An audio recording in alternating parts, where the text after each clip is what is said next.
Hello guys, welcome back to my YouTube channel Standard Classes. So today I'm going to continue chapter 3 census and sample method of collection of data. इससे previous video में आपके साथ discuss कर चुकी थी कि कौन कौन से मेथड्स होते हैं जो हम यूज करते हैं कलेक्शन ऑफ डेटा में. As the name of the chapter itself says it is census and sample method. Previous video में डिटेल में अच्छे से पढ़ चुके हैं कि सेंसस मेथड क्या होता है और सैंपल मेथड क्या होता है. जब आप टोटल पॉपुलेशन की हर एक आइटम को स्टडी करते हो that method is known as census method. और जब आप पॉपुलेशन में से सिर्फ एक ग्रुप को स्टडी करते हो that method is known as sample method. तो आज इस वीडियो में हम डिस्कस करने वाले हैं कि अगर हम सैंपल मेथड फॉलो करते हैं तो हमें कौन कौन से सैम्पलिंग हमारे पास ऑप्शंस है, कौन कौन से तरीकों से हम सैंपल को सिलेक्ट कर सकते हैं. तो as you can see here methods of sampling हमारे पास 1 2 3 4 5 6 मेथड्स ऑफ सैम्पलिंग है. Random sampling, purposive sampling, stratified sampling, systematic sampling, quota sampling and convenience sampling. अभी मुझे पता है नाम पढ़ के नहीं समझ आ रहा, बिल्कुल टेंशन मत लो. एंड ऑफ द वीडियो तक ऐसे समझ आएगा कि बुक पढ़ने की भी जरूरत नहीं पड़ेगी, मेरी गारंटी है. ठीक है, तो अब मैं स्टार्ट कर रही हूँ सबसे पहले रैंडम सैम्पलिंग से. हाँ, बट इतना तो लर्न करना पड़ेगा कि मेथड ऑफ सैम्पलिंग कौन कौन से. नाम तो पता होने चाहिए, बस नाम याद कर लेना, उसके बाद सारे मेरी जिम्मेदारी है. डेफिनेशन, मेरिट्स, डीमेरिट्स, सब कुछ. ठीक है, तो सबसे पहले आपका मेथड आता है रैंडम सैम्पलिंग. नाम से ही पता चल रहा है ना, रैंडम सैम्पलिंग. जब कोई चीज हम रैंडमली करते हैं, जब कोई चीज हम बिना सोचे समझे रैंडमली एकदम से ऐसी कर देते हैं, दैट इज उस चीज का मतलब क्या होता है, रैंडम. तो अभी मैं बात कर रही हूँ रैंडम सैम्पलिंग की.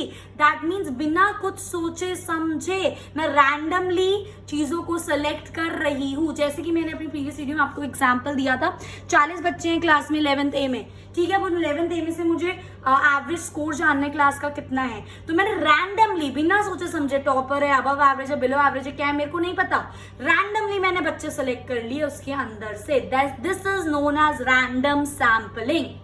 बात समझ आ गई 110%. ठीक है, so it is the sampling in which each and every item of the universe has equal chance of getting selected.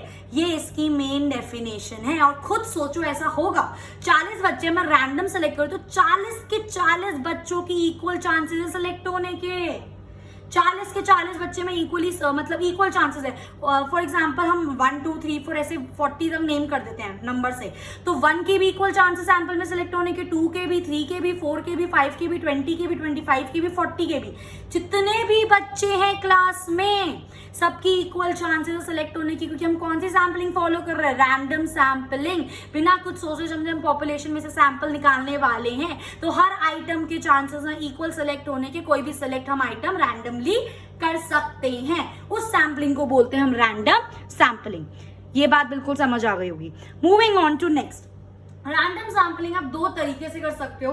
ठीक है, सबसे पहला होता है लॉटरी मेथड और दूसरा होता है टेबल ऑफ रैंडम नंबर्स. क्या होता है इसके अंदर लॉटरी मेथड, हम सबको पता है लॉटरी क्या होती है, चिट्स होती हैं. चिट्स के अंदर आप अपना नेम या जो भी आपको लिखना होता है लॉटरी में निकालना होता है रख देते हैं और एक बाउल में उसको शफल कर देते हैं. अब वो बाउल क्या है आपका, पॉपुलेशन.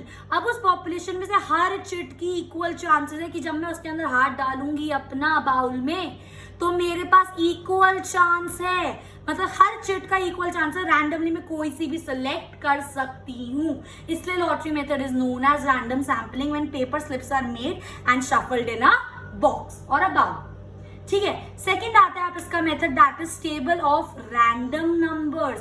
नाम से ही पता चल रहा है ना कि फॉर एग्जांपल 40 बच्चे, हर 40 बच्चे को मैंने नंबर्स दे रखे हैं. रैंडमली मैंने ये नंबर्स रख दिए टेबल पर, नंबर्स रखे टेबल पर. अब मैं रैंडमली इन टेबल्स पे से एक नंबर उठाने वाली हूँ, तो हर बच्चे के, हर चिट की इक्वल चांसेस है, हर नंबर के इक्वल चांस है कि मैं कोई सा भी रैंडमली सेलेक्ट कर लूं. बात समझ आई. A set of table is prepared. एक टेबल प्रिपेयर करी जाती है ना, sample is framed with reference to these tables. एक टेबल प्रिपेयर करी जाती है, ठीक है, जिसपे रैंडमली नंबर कर दिया जाता है चीजों को और उस टेबल पे से फिर रैंडमली चीजों को पिक करा जाता है. इतनी बात समझ आई. This is known as table of random numbers. तो ये दोनों खुद सोचो, रैंडम सैम्पलिंग की तो मेथड है। बस इतना याद रखना है, रैंडम सैम्पलिंग के अंदर पॉपुलेशन में या फिर यूनिवर्स में जितनी भी आइटम्स होती हैं सबकी इक्वल चांस होते हैं सेलेक्ट होने के, दैट्स इट। और इसके दो मेथड कौन से हो गए आपका, lottery method and table of random method. अब खुद सोचो इस चीज के फायदे क्या होंगे, मेरिट्स, इसके मेरिट्स और डिमेरिट्स खुद दिमाग लगाओ। अगर बाय चांस भूल भी कर, रखने की जरूरत नहीं है, खुद सोचो। अब आपको ये पता चल गया ना रैंडम सैम्पलिंग क्या होता है, सोचो इसके फायदे क्या होते हैं।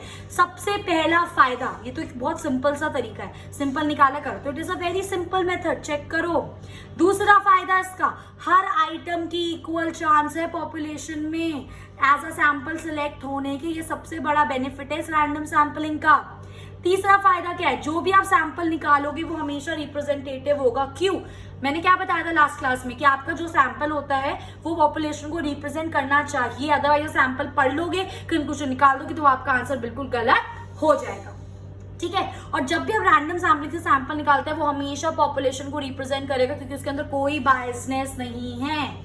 ठीक है, तो sample is representative of population and देखो इसी लाइन के अंदर मैंने बोल दिया it is free from the personal bias of the investigation. Investigator होना चाहिए था, इन्वेस्टिगेटर मतलब इन्वेस्टिगेटर इसमें कोई पार्शियलिटी नहीं कर सकता क्योंकि उसे रैंडमली चीजें उठाएंगे, उसे खुद नहीं पता क्या आ जाए। बात समझ रहे हो, तो ये होगा इसके फायदे। इसके डीमेरिट्स क्या होते हैं, it does not give weightage two important items. अब एक बात समझो, हो सकता है एक पॉपुलेशन में थोड़ी अलग अलग टाइप की चीजें हो, ठीक है, मतलब डाइवर्स आपके पास पॉपुलेशन है, सारी चीजें सेम नहीं है आपके पास। जब आपके पास सारी चीजें सेम हो ना तब आप रैंडम सैम्पलिंग इजी कर सकते हो, बट तब आपके पास अगर सारी चीजें अलग अलग हुई तब कैसे करोगे। ठीक है, तो ये होता है कि अगर सारी चीजें अलग अलग है, आपने रैंडमली उठाया, हो सकता है, एक एग्जांपल देती हूँ, चलो मेरे पास पॉपुलेशन है और इसके अंदर मेरे पास ब्लू लेज है, येलो लेज है, रेड लेज है। ठीक है, अब मैं रैंडमली उठा रही हूँ और मुझे सिर्फ 5 लेज के पैकेट उठाने हैं। हो सकता है मैं 5 में से चारों के चारों येलो उठा लूं और फिर ये कंक्लूड कर दूं कि इस बॉक्स में जितनी भी चीजें वो सारी सॉल्टेड चिप्स की हैं, मैक्सिमम सॉल्टेड चिप्स की हैं। हो सकता है मैं एक ब्लू उठा लूं और बाकी के चारों रेड उठा लूं। हो सकता है मैं एक ब्लू उठा लूं, येलो उठा लूं, एक रेड उठा लूं। तो मतलब जब एक पॉपुलेशन में डिफरेंट चीजें होती हैं, मतलब डाइवर्स आइटम्स होती हैं, और तब उसमें से अगर आप रैंडम सैंपल सेलेक्ट करते हो तो ऐसे बहुत हाईली चांस होता है कि वो जो सैंपल है वो आपकी क्या नाम है, पॉपुलेशन को रिप्रेजेंट नहीं करेगा। ठीक है, इसलिए यहाँ पे लिखा है does not guarantee proportional representation of different items in the universe. अगर डिफरेंट आइटम्स हैं आपकी यूनिवर्स मतलब पॉपुलेशन में, तो हो सकता है जब रैंडम सैंपल कर रहे हो सेलेक्ट, वो आपकी पॉपुलेशन को रिप्रेजेंट ना करे। इतनी बात। It does not give weightage two important items. हो सकता है पॉपुलेशन में ज्यादा डिफरेंट चीजें ना हो, बट अगर मैं रैंडम सेलेक्ट कर रही हूँ तो कुछ ऐसी इंपॉर्टेंट आइटम्स है जिनको मुझे सैंपल में लेना चाहिए था, बट क्योंकि मैंने सैंपल को रैंडमली सिलेक्ट करा, वो इंपॉर्टेंट आइटम्स आई नहीं सैंपल में। अगेन, तो जो इंपॉर्टेंट चीजें होती है ना एक पॉपुलेशन में, जो आपके सैंपल में आनी ही आनी चाहिए, रैंडम सैम्पलिंग में वो चीज पॉसिबल नहीं, क्योंकि आपको नहीं पता कि आपके हाथ में क्या आएगा। तो इंपॉर्टेंट चीजों को रैंडम सैम्पलिंग वेटेज नहीं देता। आई होप गाइस ये चीज आपको बिल्कुल अच्छे से क्लियर है। इसके बाद आता है एक छोटा सा डिफरेंस था आपके बुक में कि रैंडम सैम्पलिंग और हैप्पीजार्ड सैम्पलिंग में क्या फर्क है। सबसे पहली बात, रैंडम सैम्पलिंग ना proper according to the rules होती है, जो रूल्स प्रिस्क्राइब्ड है, और हैप्पीजार्ड सैम्पलिंग मतलब अपने आप जल्दीबाजी में, that is known as haphazard sampling. बात समझ रही हो मेरी? ठीक है, सो हैप्पीजार्ड सैम्पलिंग में कोई रूल्स फॉलो नहीं होते। इसके बाद आता है एवरी आइटम के रैंडम सैम्पलिंग में इक्वल चांसेस होते हैं सेलेक्ट होने के, पर हैप्पीजार्ड सैम्पलिंग में ऐसा नहीं है। हो सकता है इन्वेस्टिगेटर जल्दबाजी में, उसे पता हो कि ये चीज में उसका फायदा होगा, तो वो जल्दबाजी में वही चीज पूरा उठा ले। बात समझ रहे हो? ये पॉसिबिलिटी होती है, इसलिए हैप्पीजार्ड सैम्पलिंग में no items have equal chances. I hope guys ये चीज आपको बिल्कुल अच्छे से क्लियर है। ये था आपका रैंडम सैम्पलिंग। उसके बाद आता है आपका पर्पसिव एंड डेलिबरेट सैम्पलिंग, दोनों एक ही बात है। अब देखो अगेन आपको नाम से ही पता चल रहा है, पर्पसिव एंड डेलिबरेट सैम्पलिंग, वो सैम्पलिंग जो हम अपने पर्पस के लिए कर रहे हैं, हम जानबूझ के वही चीजें उठा रहे हैं सैंपल में जो मेरा पर्पस फुलफिल करे। डेलिबरेटली मतलब जानबूझकर आप वही पॉपुलेशन में से सैंपल उठा रहे हो जो आपके काम का है।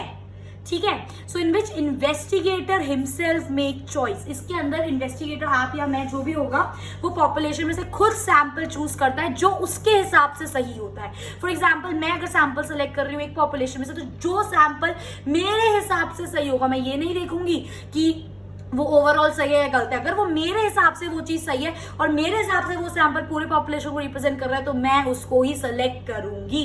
तो इसमें कितने ज्यादा पॉसिबिलिटी है गाइस कि जो मैं सैंपल सेलेक्ट कर रही हूँ वो पार्शियल होगा ही होगा, क्योंकि ऑब्वियस ही बात है मैं सैंपल सेलेक्ट कर रही हूँ तो अगर मेरी स्टडी का जो ऑब्जेक्टिव है वो फुलफिल मुझे करना है तो मैं उसी हिसाब से सैंपल सेलेक्ट करूंगी। फिर मुझे कोई फर्क नहीं पड़ता दूसरों को उससे फायदा हो रहा है या फिर नहीं हो रहा। ठीक है, तो पर्पस ऑफ डेलिब्रेट सैम्पलिंग इसमें इन्वेस्टिगेटर खुद सेलेक्ट करता है सैंपल अपने ओपिनियन के हिसाब से, अपने हिसाब से जितनी उसके पास बेस्ट नॉलेज है उसके हिसाब से जो उसको लग रहा है बेस्ट होना चाहिए वो। ठीक है, तो इसके फायदा क्या होता है? पहली बात तो सिंपल टेक्निक है, बस इन्वेस्टिगेटर जो है उसको प्रॉपर नॉलेज होनी चाहिए तो वो इजीली अपने हिसाब से सैंपल सेलेक्ट कर लेगा। Use for purpose of deliberate study usually तभी यूज करा जाता है जब आपको एक इंपॉर्टेंट पर्पस से वो मतलब ऑब्जेक्टिव स्टडी करनी होती है। फॉर एग्जाम्पल मुझे पता लगाना है कि रूरल एरियाज जो इंडिया के अंदर हैं उसके अंदर लोग कितना कमाते हैं, तो ये मेरी एक डेलिब्रेट स्टडी है, मुझे ऑब्जेक्टिव क्लियर है, मैं उसी हिसाब से सैंपल लूंगी। That is known as deliberate sampling. When all items in the sample which are of special significance. ये चीज आपके तब बहुत ज्यादा काम आती है। फॉर एग्जाम्पल आपके पास पॉपुलेशन और आपको पता है उस पॉपुलेशन में हर जो आइटम्स हैं डिफरेंट डिफरेंट, कुछ ऐसी आइटम है जो बहुत ज्यादा जरूरी है जिनका सैंपल में आना बहुत ज्यादा इंपॉर्टेंट है, तब आप डेलिब्रेट सैंपल फॉलो करोगे। क्योंकि आपने रैंडमली उठा लिया तो क्या पता वो जरूरी चीज आपके सैंपल में ना आए, और अगर वो सैंपल में नहीं आएंगे तो सैंपल पॉपुलेशन को रिप्रेजेंट नहीं करेगा, और अगर आप सैंपल उस वाले सैंपल को स्टडी करके कंक्लूजन निकाल दोगे तो आपकी स्टडी बिल्कुल गलत हो जाएगी। इसलिए जब पॉपुलेशन में इंपॉर्टेंट चीजें हो, स्पेसिफिक चीजें हो, तो उनको आप सेलेक्ट कर रहे हो, ठीक है, जानबूझकर, क्योंकि आप चाहते हो वो चीज आपके सैंपलिंग में ताकि आपकी स्टडी सही हो, तब आप ये वाली purposive and deliberate sampling follow कर सकते हो। तो ये इसके हो गए 3 फायदे। इसके बाद इसके डीमेरिट्स करते हैं। पर्सनल बायस तो पढ़ के ही पता चल रहा है, जो इन्वेस्टिगेटर चूज करेगा वो अपने हिसाब से चूज करेगा और 110% चांसेस है कि वो बायस होगा ही होगा क्योंकि उसे अपनी स्टडी फुलफिल करनी है। और अगर ये चीज बायस है तो जो उससे रिजल्ट आएगा that will also be doubtful. हम बिल्कुल रिलाय नहीं कर सकते हैं कि जो पर्पस ऑफ डेलिब्रेट सैंपलिंग पढ़ के हमारा रिजल्ट आएगा वो 100% सही होगा।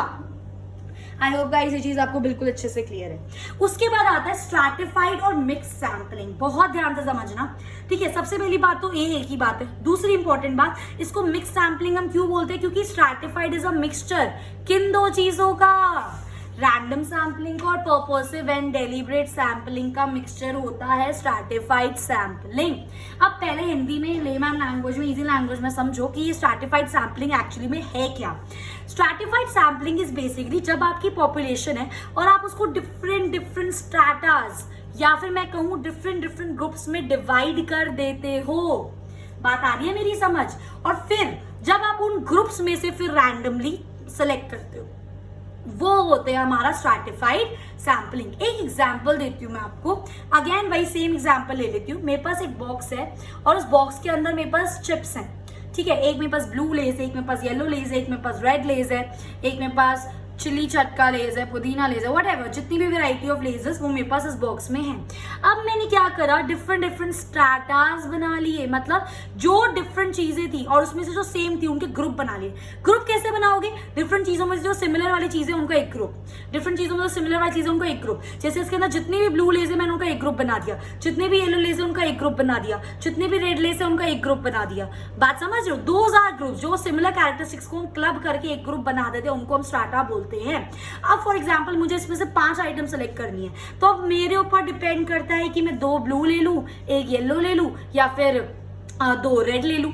हो सकता है 3 येलो ले लूं, 1 ब्लू ले लूं, 1 रेड ले लूं, 5 टोटल सेलेक्ट करने हैं ना। तो this is stratified sampling when population is divided into different strata या फिर different group having different characteristics and some of the items are selected from each strata so that entire population gets selected। बहुत important चीज है इसके अंदर, when some of the items are selected from each strata having different characteristics, वो population जिसके अंदर आपके different characteristics है, अलग अलग diverse चीजें हैं, उनमें से जो same characteristics है उनके आप ग्रुप बना रहे हो, उनके आप strata बना रहे हो और फिर उन ग्रुप्स में से आप select कर रहे हो। क्यों आप ऐसा क्यों कर रहे हो? ताकि जो आपका सैंपल आएगा वो रिप्रेजेंट करे पूरी पॉपुलेशन को। क्योंकि अब जो हम सैंपल चूज करेंगे ग्रुप में से उसमें हर आइटम की एक चीज आ जाएगी ना, इसलिए हम चाहते हैं कि हमारा सैंपल रिप्रेजेंटेटिव हो। तो आप स्ट्रैटिफाइड सैम्पलिंग तब यूज करते हो जब आपकी पॉपुलेशन में डाइवर्स आइटम्स हो। डाइवर्स आइटम्स मतलब डिफरेंट आइटम्स हो। तो सेम चीजों के आप ग्रुप्स बनाते हो और उसमें से सेलेक्ट करते हो आप, ताकि आपका जो सैंपल हो वो पूरे पॉपुलेशन को रिप्रेजेंट करे। तो आपने क्या करा, डाइवर्स आइटम को ग्रुप्स में डिवाइड करा, स्ट्रैटस में डिवाइड करा। This is known as stratified sampling. आई बात समझ। And it is a mixture of purposive and random sampling. कैसे हुआ, देखो पर्पसिव कैसे हुआ, क्योंकि आपने उनको पर्पसली डिफरेंट आइटम्स को डिवाइड कर दिया डिफरेंट ग्रुप्स में। जो सेम आइटम्स थी उनका एक ग्रुप, जो सेम आइटम उनका एक ग्रुप। अब इनमें से आप रैंडमली सेलेक्ट करो, तो हुआ ना मिक्सचर पर्पसिव और रैंडम सैम्पलिंग का। That's why stratified is a mixing of purposive and random sampling. I hope guys ये चीज आपको बिल्कुल अच्छे से क्लियर है। Moving on to its merits, अब इसके फायदे क्या है। This method covers diverse characteristics. ये मेथड बहुत अच्छा है उस पॉपुलेशन के लिए जिसके अंदर डिफरेंट आइटम्स हो, ताकि हर डिफरेंट आइटम के ग्रुप्स बन जाए, सेलेक्ट करो और सैंपल बिल्कुल प्रॉपर सैंपल आएगा, बिल्कुल मस्त। ठीक है। Second, give reliable as well as meaningful result. अब जो सैंपल को पढ़ के आप रिजल्ट निकाल रहे हो वो आपका रिलायबल भी होगा, क्योंकि आपका सैंपल पॉपुलेशन को रिप्रेजेंट कर रहा है और उसका कुछ मतलब भी होगा, तो आपको फायदा होगा। ठीक है। सिमिलरली अब इसके डीमेरिट्स क्या है, इसके डिसएडवांटेजेस क्या है। It is suitable only when there is complete knowledge of diverse characteristics. जिस पॉपुलेशन में डिफरेंट आइटम्स है, अगर आपको उन डिफरेंट आइटम्स की नॉलेज ही नहीं है तो आप कैसे ग्रुप्स बनाओगे, कैसे सेलेक्ट करोगे। तो proper knowledge of diverse items होना बहुत ज्यादा जरूरी है। ऐसी नहीं आती डाइवर्स आइटम्स, तो बहुत सिंपल था, ब्लू एक साथ, येलो एक साथ, रेड एक साथ। दो ऐसी पॉपुलेशन होती है जिसमें आप आइडेंटिफाई कर, बहुत आपके लिए डिफिकल्ट होता है आइडेंटिफाई करना चीजों को कि डाइवर्स आइटम वो है कैसे मैं इनका ग्रुप बनाऊं। तो उसके लिए प्रॉपर नॉलेज होनी बहुत ज्यादा इंपॉर्टेंट है। उसके बाद आता है आपका it is possibility of bias at the time of classification. जब आप ग्रुप्स को क्लासिफाई कर रहे हो, जब आप पूरी पॉपुलेशन को क्लासिफाई कर रहे हो, ग्रुप्स बना रहे हो सकता है इन्वेस्टिगेटर अपने हिसाब से ग्रुप्स बना ले, हो सकता है वहां पे वो पार्शियल हो जाए ग्रुप्स बनाने में, क्योंकि जब ग्रुप्स बनेंगे उसमें से ही सैंपल निकलेगा, तो अल्टीमेटली वही सैंपल होगा। तो मेन काम क्या हो गया, ग्रुप्स बनाना। अगर इन्वेस्टिगेटर उसमें ही पार्शियलिटी कर दे तो काम खराब। आई बात समझ। और last, when size is small it gets difficult to divide। जब आपकी पॉपुलेशन ही स्मॉल हो, फॉर एग्जाम्पल 5 आइटम है, उसमें से मैं क्या ग्रुप्स डिवाइड करूं। तो जब आपका साइज ऑफ पॉपुलेशन स्मॉल होता है, ग्रुप्स बनाने में बहुत ज्यादा डिफिकल्टी, या फिर आई शुड से स्ट्रैटा बनाने में बहुत ज्यादा डिफिकल्टी होती है। आई होप गाइज ये चीज आपको बिल्कुल अच्छे से क्लियर है। इसके बाद आता है आपका fourth type of sampling which is systematic sampling. ठीक है, नाम से पता चल रहा है एक सिस्टम जिसमें हम फॉलो कर रहे हैं। पहले बता देती हूँ क्या होता है सिस्टमैटिक सैम्पलिंग। जब वर्ड्स पढ़ो ना, एकदम से आपके हिंदी में आपके मन में इसका मतलब आ जाना चाहिए। जैसे मैंने पढ़ा स्ट्रैटिफाइड सैम्पलिंग, एकदम से मेरे माइंड में आया ये तो मिक्स सैम्पलिंग है। जब हम डाइवर्स कैरेक्टरिस्टिक ग्रुप बनाते हैं उसमें से रैंडमली सेलेक्ट करते हैं, इसको बोलते हैं स्ट्रैटिफाइड सैम्पलिंग। पर्पसिव सैम्पलिंग एकदम से मेरे माइंड में आया, जो हम जानबूझकर इन्वेस्टिगेटर अपने ओपिनियन के हिसाब से सैंपल सेलेक्ट करता है पर्पस फुलफिल करने के लिए। उसके बाद सिस्टमैटिक सैम्पलिंग, जो सिस्टमैटिक तरीके से है, मतलब अगर मेरे पास 50 आइटम्स हैं और फॉर एग्जाम्पल मैं यहाँ से सेकेंड, तो मैं अब एक पूरा सिस्टम ऑर्डर फॉलो करूंगी। सेकेंड, उसके बाद 2 छोड़ के एक उठाऊंगी, 2 छोड़ के एक उठाऊंगी, 2 छोड़ के एक सैंपल उठाऊंगी, 2 छोड़ के एक सैंपल, जिसमें आप एक प्रॉपर व्हाट शुड आई से पैटर्न फॉलो करते हो, जिसमें आप प्रॉपर एक पैटर्न फॉलो करते हो सैंपल सेलेक्ट करने के लिए। That is known as systematic sampling. आई बात समझ।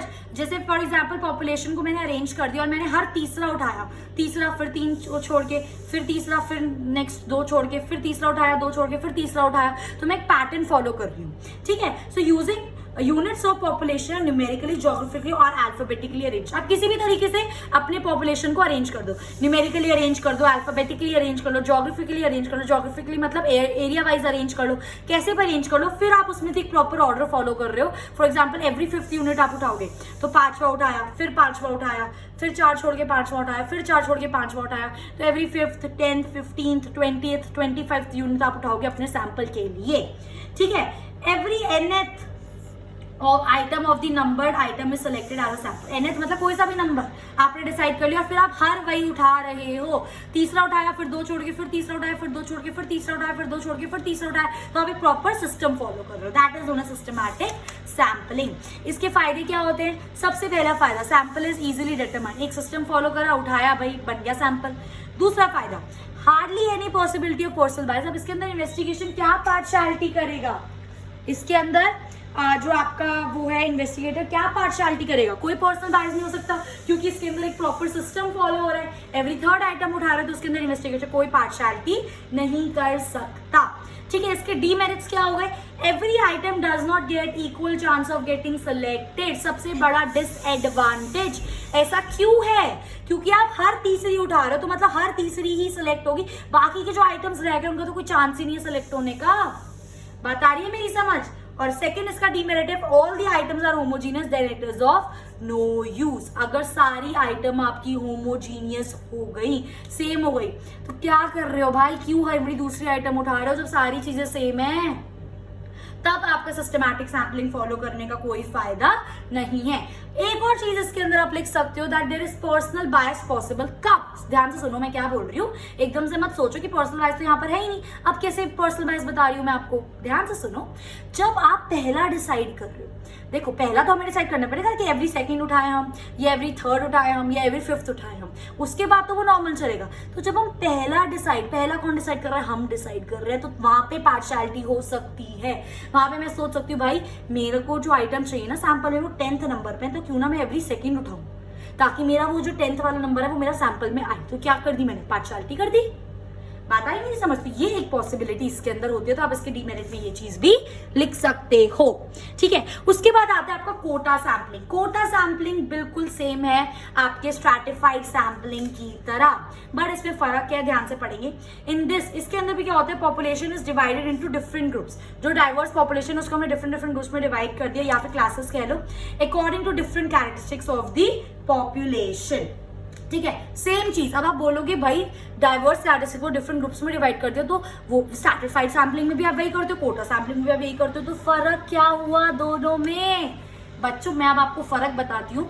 जब आप स्ट्रैटिफाइड सैम्पलिंग में ग्रुप्स डिवाइड कर देते हो ना, तो आप कितने भी रैंडमली उठा सकते हो। फॉर एग्जाम्पल मैं दे रही हूँ आपको, मेरे पास 4 ग्रुप्स है, ठीक है, अब और मेरे को टोटल 10 सेलेक्ट करने हैं, तो हो सकता है मैं इसमें से 3 उठा लूँ, इसमें से 2 उठा लूँ, इसमें से 3 2 5 हो गए ना, इसमें से 1 उठा लो और इसमें से 4 उठा लो। ये मैंने स्ट्रैटिफाइड सैम्पलिंग में करा। अब सेम तरीके से मेरे पास 4 ग्रुप हैं और कोटा सैम्पलिंग के अंदर अगर मैं इसमें से 2 उठा रही हूं, ठीक है, तो मुझे इसमें से भी 2 उठाने, इसमें से भी 2 उठाने, इसमें से भी 2 उठाने हैं। एग्जैक्टली बस इतना सा ही फर्क है, इसमें एक और होना चाहिए, तभी आप 10 आइटम अपनी पूरी कर पाओगे। आ रही है मेरी बात समझ। तो कोटा सैम्पलिंग में जब आप उठाते हो तो आप फिक्स नंबर उठाओगे हर ग्रुप से, पर आपका जो स्ट्रैटिफाइड सैम्पलिंग है उसमें आप एक ग्रुप में से कितनी भी चीजें उठा सकते हो। बस इन दोनों में सिर्फ यही फर्क होता है।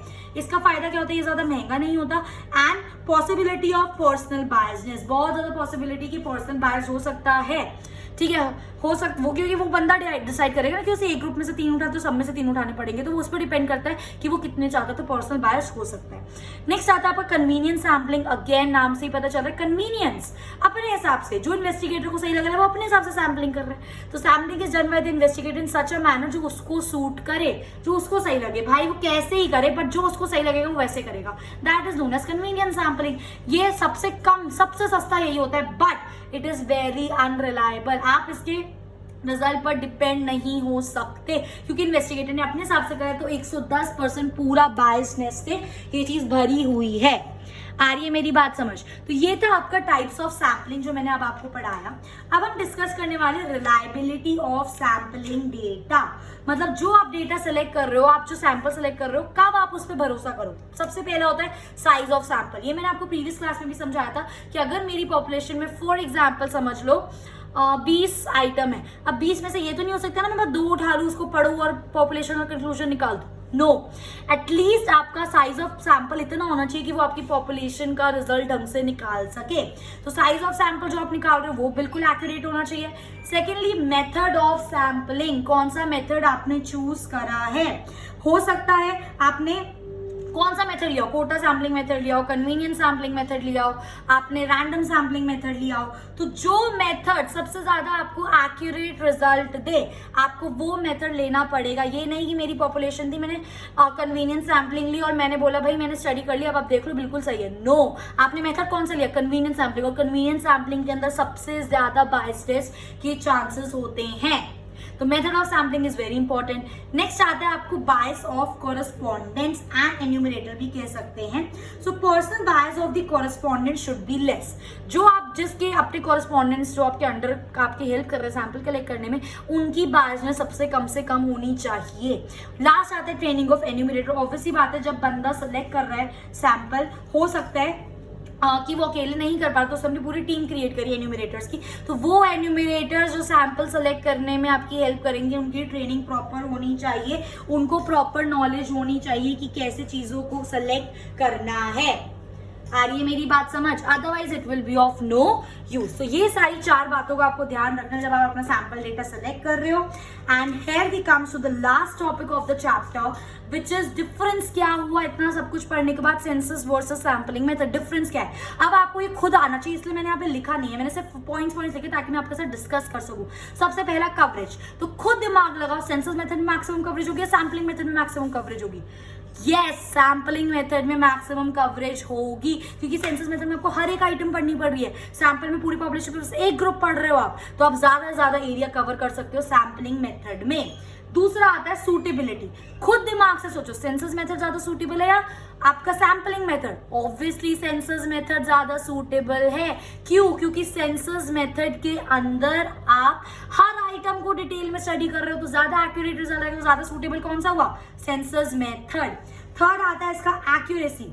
अगेन सेम चीज, सेंसस ज्यादा एक्यूरेट होगा या सैंपलिंग ज्यादा एक्यूरेट होगा? सेंसस ज्यादा एक्यूरेट होगा। अगेन सेम रीजन, क्योंकि इसके अंदर आप हर एक आइटम अच्छे से पढ़ रहे हो, तो आपका रिजल्ट बिल्कुल एक्यूरेट आएगा। सैंपल में आप एक ग्रुप पढ़ते हो, उसके बेस पे अज्यूम कर लेते हो कि पूरी पॉपुलेशन का यही होगा, तो ज्यादा एक्यूरेट क्या होगा? सारी आइटम पढ़ने वाला, एक ग्रुप पढ़ने वाला? बिल्कुल सारी आइटम पढ़ने वाला। कॉस्ट, ज्यादा एक्सपेंसिव कौन सा है? सेंसस ज्यादा एक्सपेंसिव है, क्योंकि उसके अंदर एक एक आइटम पढ़नी है, सारा टाइम, एफर्ट्स, मनी सब ज्यादा लगेगा सेंसस में एज कम्पेयर टू सैंपलिंग। उसके बाद आता है टाइम। खुद पता चल रहा है यार पढ़कर, टाइम किस में ज्यादा लगेगा? सेंसस में टाइम ज्यादा लगेगा, सैंपलिंग में टाइम ज्यादा लगेगा? बिल्कुल सही सोच रहे हो, सेंसस में लगेगा, क्योंकि इसके अंदर हर आइटम को पढ़ना है, पर सैंपल में इतना टाइम नहीं लगेगा। उसके बाद आता है नेचर ऑफ आइटम।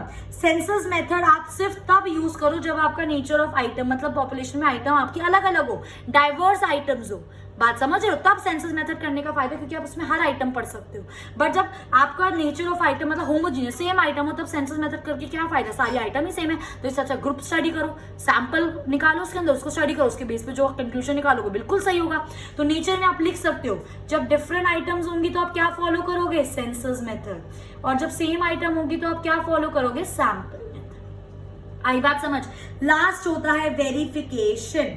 क्या होता है सेंसस मेथड में ना, हम एक एक आइटम डिटेल में पढ़ते हैं, तो सेंसस मेथड में फिर से पूरा रिजल्ट वेरीफाई करना is a very difficult task. अगर आपको अपना रिजल्ट वेरीफाई करना है तो क्या आप सारी आइटम को करोगे? बहुत ज्यादा डिफिकल्ट हो जाता है ना ये फिर से पूरा पढ़ना। पर सैंपल मेथड में आपको थोड़ा पढ़ना पड़ेगा, क्योंकि आपको एक ग्रुप के बारे में पढ़ना है, तो एक बार को आप सैंपल मेथड को वेरीफाई कर सकते हो, बट सेंसस मेथड को वेरीफाई करना is a very very difficult task. देखा कितना सिंपल था। अगर हम लोगों को कॉन्सेप्ट क्लियर है सेंसस और सैंपल का, हम इजीली उसमें डिफरेंशिएट कर सकते हैं। So with this I have completed chapter 3 which is census and sample method of collection of data, and in my next video I will be starting with the another chapter which is again a very important chapter guys. So please detail में पढ़ना इन सब चीजों को, notes जो है note down करते रहना। कोई भी डाउट हो कॉमेंट सेक्शन में करके आराम से मुझसे पूछना, I will definitely answer your each and every query. So if you like my video please like करो, share with your friends and subscribe Stand Out Classes. यार किस बात का वेट कर रहे हो? अभी तक नहीं करा है तो subscribe standard classes for more new videos, and don't forget to hit the bell icon. I will see you in my next video. Till then, happy learning.